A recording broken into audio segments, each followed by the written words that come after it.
xuska 16 guurada dowladda Puntland oo ah maalin aad ugu qaaliya bulshada reer Puntland si weyn loo xuso ayaa lagu qabtay degmada Burtinle subaxnimadii saaka ayaa waxa aad isku bedelay jawiga degmada iyo shucuurta shacabka ku dhaqan waxayna dhamaantood sugayeen ka qayb qaadashada dabaaldega 1 Agost sidoo kale intii uu socday dabaaldegu ayaa nabadoonada iyo waxgaradka oo ka faa'iideysanaya fursadda munaasabada waxa ay aad u taageereen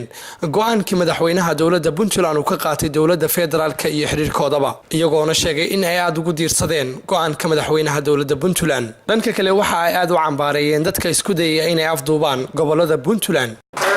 munaasabada qaaliga ee maanta halkan nooga furmaysa waxaan rabnaa qof walba aragtidiisa ku aadlan Puntland iyo horumarkeeda iyo ammaanka guud sidii looga shaqeyn lahaa inaynu iska kaashano maadaama ammaanku uu yahay shayga kaliya ee lagu horumari karo waxaan kaloo rabaa oo aan xafladan ku soo darsanaynaa inaan ku taageerno go'aankii madaxweynaha runtii qaaliga ahaa iyo aragtida uu shacabka ka muujiyay waxaan soo dhaweynaynaa 1 August iyo jiritaanka Puntland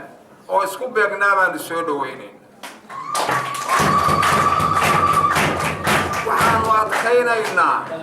jiritaanka Puntland rugsanaynaa baaqi ka soo yeeray madaxweynaha Puntland oo waxaan Puntland qaban uu ka gadooday oo diiday oo Puntland inay laba taabtaan tahay dalkeedana inaan la soo gali karin maamulkana laga sameyn karin baan madaxweynaha ku taageerayna ma jirto gobolka Mudug waxaa loo sameynayaa maamul goboleed ka tirsan gobolada dhexe waxay u muuqanaysaa arintaasu mid laab la kaca mid aan laga fiirsan mid aan habboonayn mid aan Soomaaliya hadda ku fiicnayn sidaa daraadeed annagu haddaan nahay shacabka Puntland waxaanu arrintaa ku garab taaganahay madaxweyne gaas iyo xukuumaddiisa haddii aan dhex galo sababtii loo asaasay Puntland wixii keenay wixii sababay iyo meeshay maanta marayso waxaan rabaa inaan 5 food u kala qaado mid waa asaaskii Puntland midna waa wixii sababay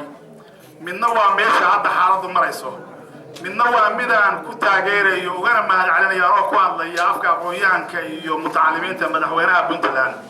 midna waa message aan u dirayo reer xamar baan oranayaa dowladda oranaya federaalka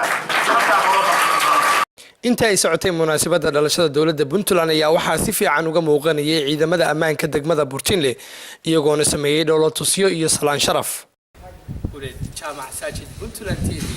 xuska maalinta sanad guurada Puntland magaalada Burtinle